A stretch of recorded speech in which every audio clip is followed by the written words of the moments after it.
Hello everyone, thanks for joining me. I'm meteorologist Johanna Wagstaffe here at the CBC Vancouver Weather Centre. I've got Mike behind camera and I'm going to be taking your questions about the BC flooding. I'm going to look at the weather conditions that have led to what has already been an historic flooding story and talk about some of the weather factors that will lead to that second peak or first peak for some lakes and rivers as we head into the end of the week. So I'm going to give you a bit of a weather briefing, but please feel free to send me questions. For those of you joining on Facebook and YouTube, tomorrow is going to be sending them via GChat, so I'll be looking down at my phone, but ask away. I just want to start off by talking about the current weather setup for BC. It has been a very rapid switch over to spring for the BC interior. We had a very long and cool winter and start to the spring season, and now all of a sudden over the past 3 weeks temperatures have been running well above seasonal, a good 5 to 10 degrees. That's started that rapid melt of the snowpack, and then last week we started to get into some very warm temperatures along with some localized rainfall. So I just want to take you over here first to show you some of the current temperatures. This is the third day in a row that we will likely see record-breaking high temperatures. So you can see these orange colors in the interior. That's the peak of the heat. We broke records yesterday in places like Kelowna, getting up to the low 30s. Today is expected to be even hotter. Now these temperatures, mid-morning temperatures, we could see another 10 degrees on top of that by the time we hit sort of peak daytime heating, which is around 4 or 5 p.m. And again, this is leading to rapid melting of the snowpack, and we still have a substantial snowpack in place. Just want to take you through a couple other things that I'm watching. So this high pressure ridge is leading to these warm temperatures. As I take you through the forecast, though, this high pressure ridge is actually weakening as we head into the forecast for the end of the week. Sorry, let me just take you back there. Zooming, I went way too far in my excitement. So watch as this ridge of high pressure tracks eastward as we head into Wednesday afternoon. A little low pressure system moves up into the southeastern sections of our province, bringing widespread rain Wednesday, Thursday, Friday. And this is exactly the time that we are looking to see peak river levels in the southeast. So very critical weather situation over the next couple of days. Okay, I'm going to get right to some of the questions. James Roos asks, many of us are worried. Is this the new normal? Great question. I'm glad that you're asking this right away. Unfortunately, this is becoming our new normal, more extreme weather events with climate change. Now, it's hard to take one weather event. Obviously, we've seen flooding in the past. We get the freshet every single year in BC, but we are reaching historic levels. Already last week in the Kootenay Boundary region, we hit 100-year flood levels. When you hear the phrase 100-year flow returns, that doesn't mean it only happens every 100 years. It's sort of an inverse probability. So 100-year flood, when you hear that, means there's a 1% chance of that river level happening in any given year. So it means you can have back-to-back 100-year flood levels, and the amount of time between those big water levels is getting shorter as our climate warms and shifts. And I was looking at some of the numbers. Our temperatures already for this time of the year, based on a 30-year average, are around 16 degrees for many stations in southern BC. 30 years ago, we were already 1 degree cooler. So we've warmed 1 degree as far as our mid-May temperatures. That means the baseline has shifted. We also had a big, heavy snowpack this year. We're going to see more of these types of extremes. So unfortunately, these kinds of weather events will become more common. Question from YouTube, what is the reason that these floods are happening scientifically? So a lot of different factors, and I want to take you over to this map because one of the biggest factors we're watching for is snowpack. Our BC River Forecast Center has been doing an amazing job taking snow data, entering it into our flood forecast models. This is the latest sampling that the province has done of our snowpack. These dark blue colors, this was back on May 1st, these dark blue colors indicate areas where our snowpack is above normal. Down here in the south, as of May 1st, we were almost double the normal snowpack for this time of year. So that's a lot of moisture all ready to melt. Now, if we had sort of a seasonal run of temperatures, we'd be looking at a much slower melt. We maybe wouldn't have seen as big of a disaster as we're seeing right now. But then we had that big switch in temperatures. We're dealing with temperatures right now that are more like July or August.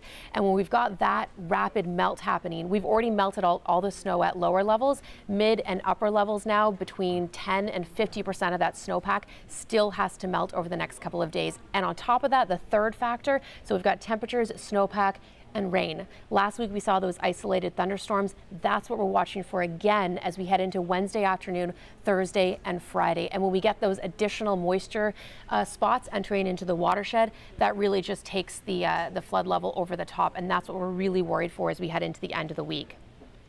These are great questions. Again, if you're just joining us, I'm meteorologist Johanna Wagstaffe, taking your questions on the flood weather across the BC interior. Andrea DeCole asks, is it going to be a wetter summer than average? This is a really hard question to answer. You'll recall last spring, we also had some serious flooding in the BC interior after an above seasonal snowpack. This has been a La Nina year for BC, which typically means wetter than normal. One of the reasons we've seen such a thick snowpack in the southern interior. That's not the same story across all of BC, I should mention.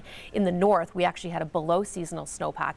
In the south, though, La Nina was one of the reasons why it's been above seasonal. As far as looking ahead to the summer, it's really hard to say, especially these days. The switches between the seasons can happen so quickly. Last year, we went from a wet spring to one of the driest summers ever and one of the most dangerous fire seasons on record. So long-range forecast does indicate we're looking at a warmer than normal summer. Generally, that means drier for us. And yes, all eyes will be on the fire forecast at any time now.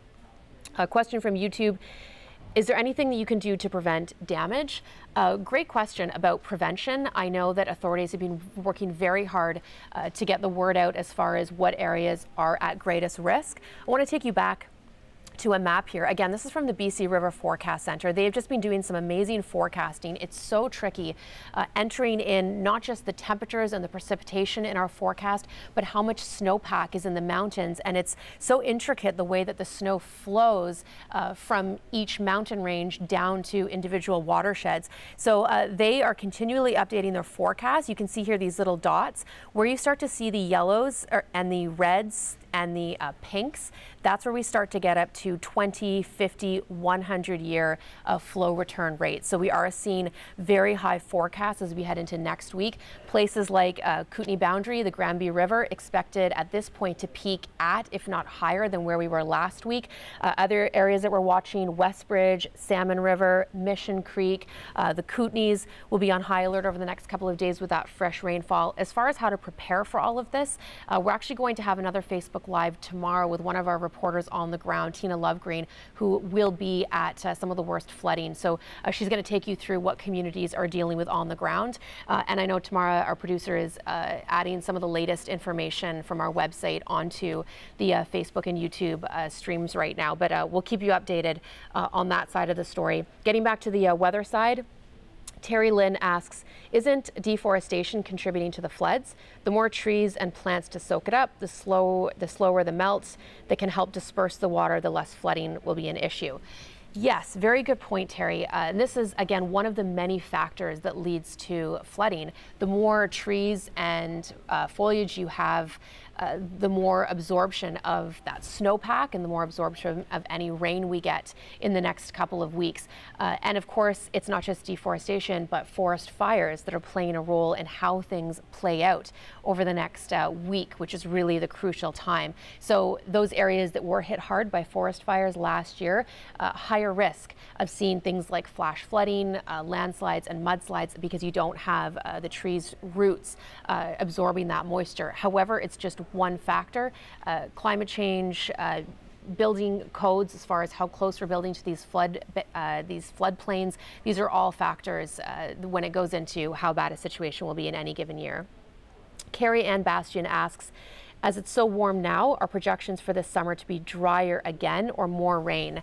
Yeah, we've got a couple of questions on this topic, so I just want to take you to Environment Canada's webpage. They've got some amazing information that I use to make my forecasts, and this is also what the BC River Centre is using to plug into their forecast models. So I want to show you one of their seasonal outlooks. This is their forecast. Let me just zoom in for you. For the next 3 months, May, June, and July. And you can see these darker colors here. This is the probability that it's going to be a warmer than normal next 3 months. The darker the colors, especially out towards the East Coast, the higher confidence in that forecast. So down around southwestern BC, southern BC, higher than 60% chance confidence a 60% confidence that it's going to be a warmer than normal next 3 months. A lot of different factors. La Nina is waning. We usually get these big high pressure ridges building off our coast. And our temperatures are just getting warmer. That baseline is shifting. So definitely looking like it's going to be a warmer than normal summer. Philip Giglio asks, are areas designated as floodplains?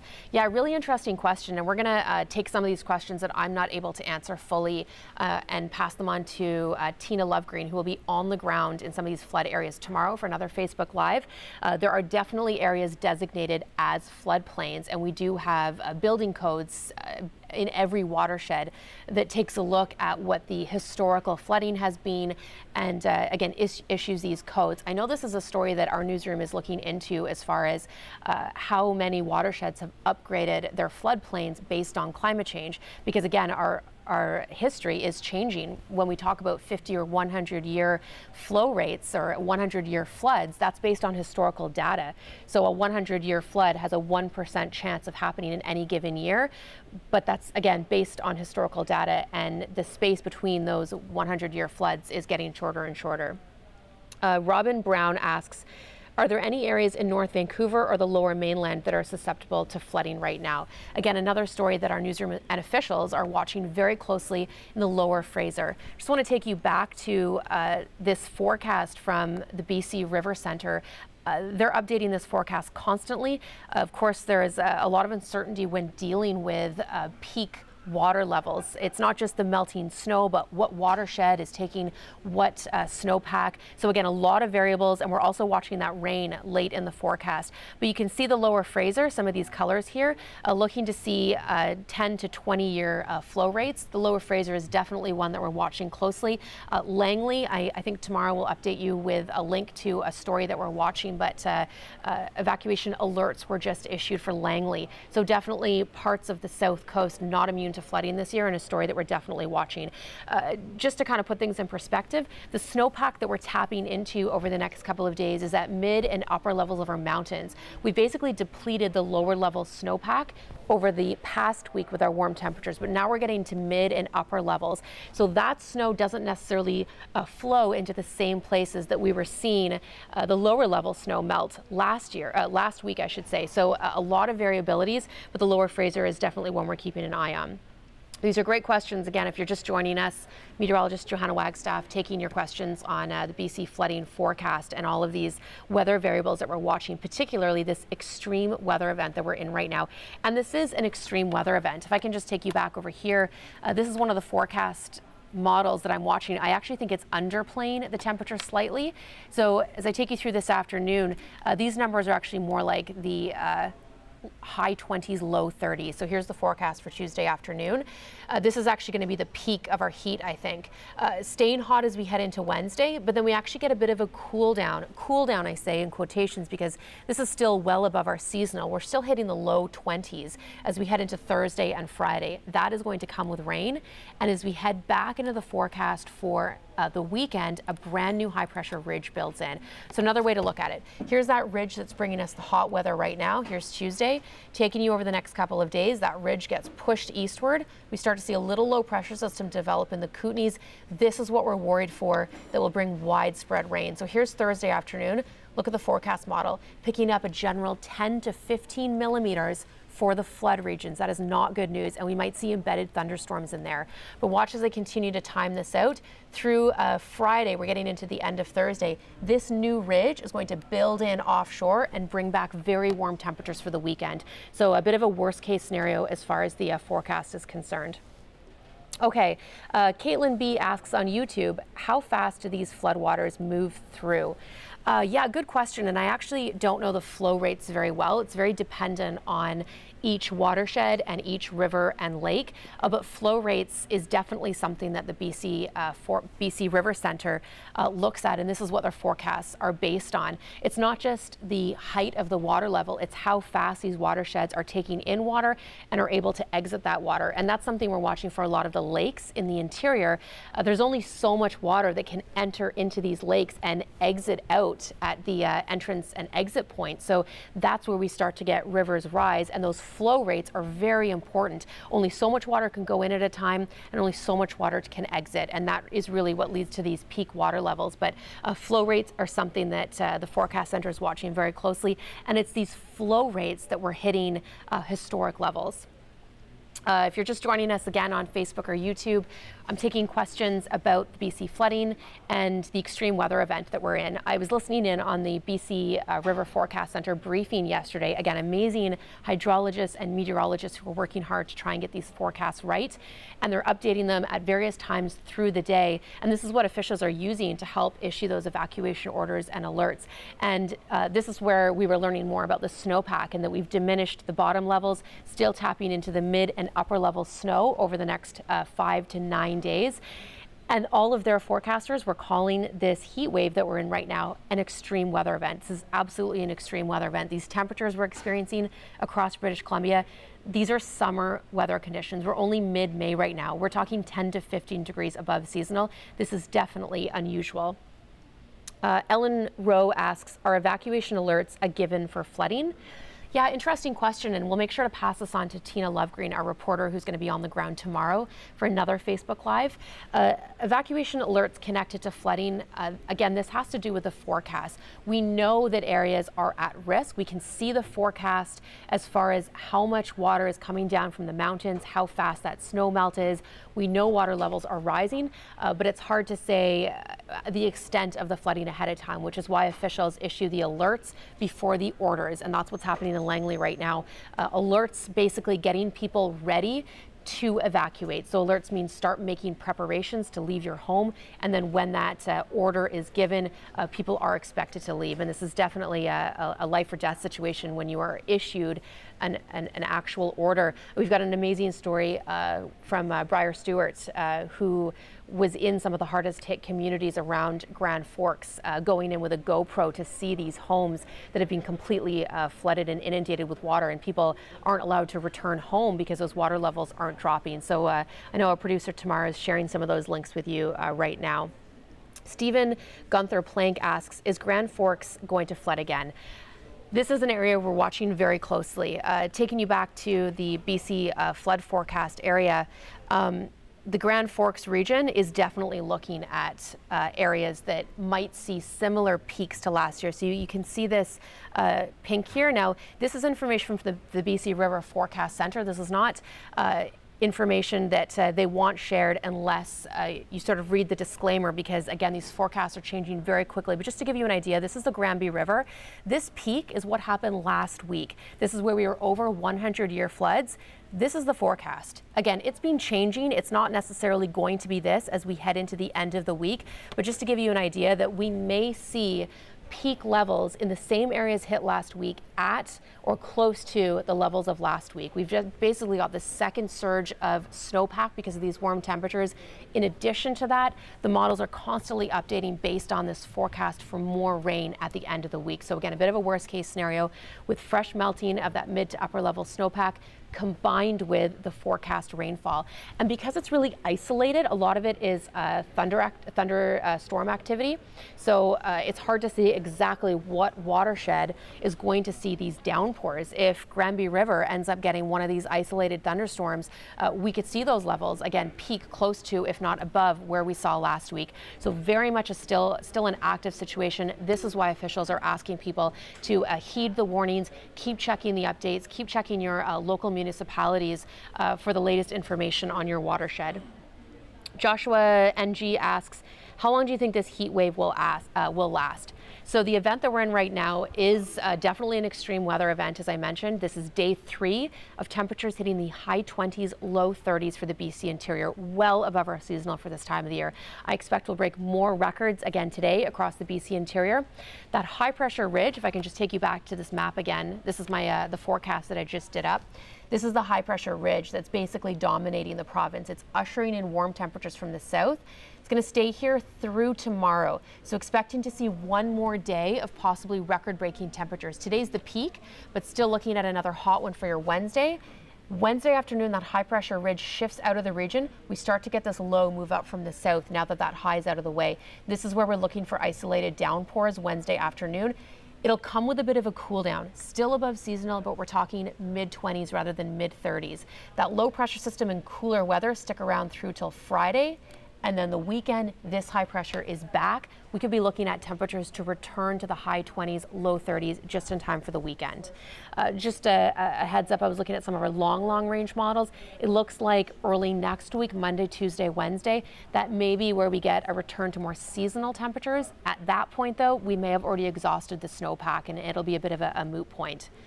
Peggy Howman asks, I just joined. What is the green on the screen? Oh yeah, so the models that I'm showing you here, the green is the rain. So this is the rain that we're forecasting for Wednesday into Friday. That'll align with the peak water level. So this is why there's a lot of concern in the forecast. We've had hot and dry. We've got hot and dry again today and tomorrow. That is leading to rapid snowmelt and rapidly rising water levels. Just as we hit those peak water levels, rain is in the forecast for Wednesday through to Friday. So the green that I'm showing you at the end of the week, unfortunately, that's the rain in the forecast. Chia Golda Ovadia asks, where are the floods expected?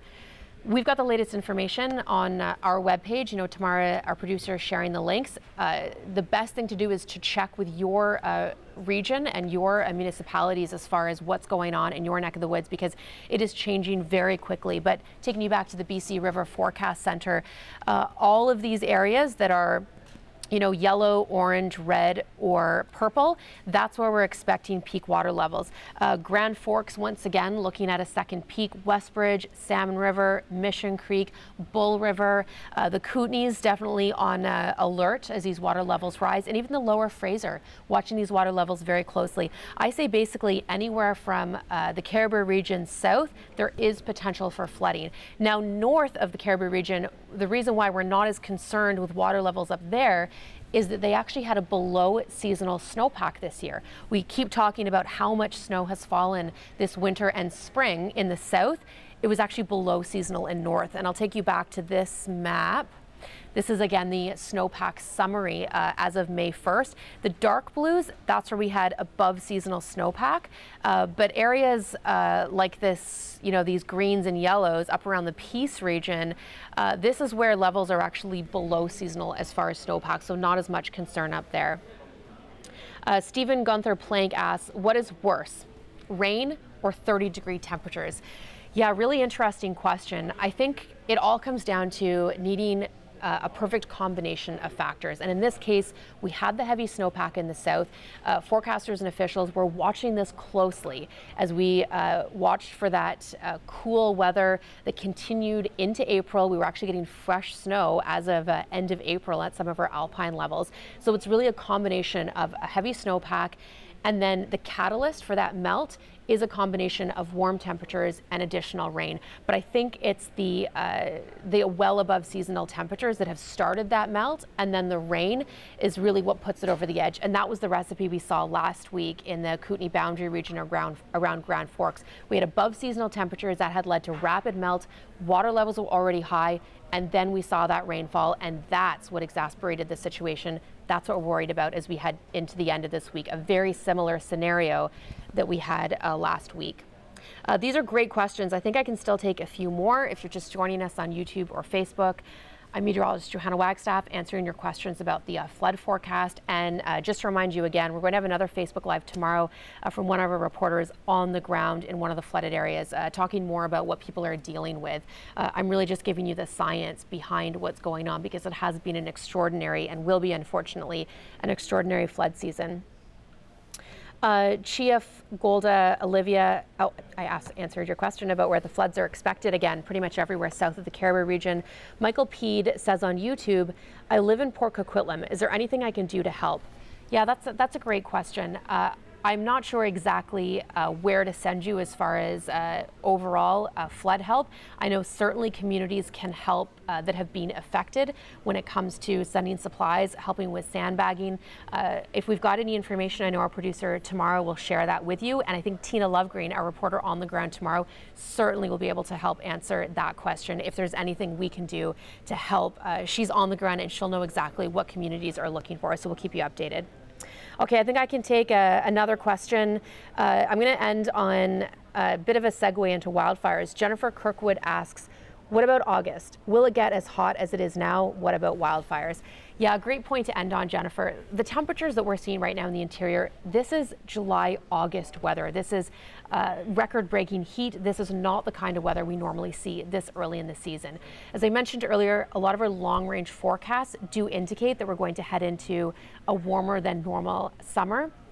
Typically, this is when we get an offshore high-pressure system building, where we've got a waning La Nina. All of the clues are there that it's looking like a warmer than normal season. I was talking to some of our fire specialists across the country because last year we had a wet spring, and that did not mean an ease up on the fire season. We had a wet spring and an historic fire season, so there is concern that we could be looking at another bad wildfire season. Unfortunately, these days with climate change and our shifting seasons, a big snowpack does not equal a low fire season. So that is certainly something we'll be watching for in the next couple of weeks. I wouldn't be surprised if we start to see more fires break out as we continue to deal with floods. So just want to thank you all for joining me. We've got another reporter on the ground tomorrow to answer some of your more specific questions about the flood regions, and I'll continue to update you with what I see with the flood forecasts. It's really nice that so many of you are taking an interest in the science behind this, because unfortunately this is becoming a bit of a new normal. So thank you again for joining us on YouTube and Facebook. Thanks to Mike behind the camera, and tomorrow for answering your questions and offering links online. Thank you.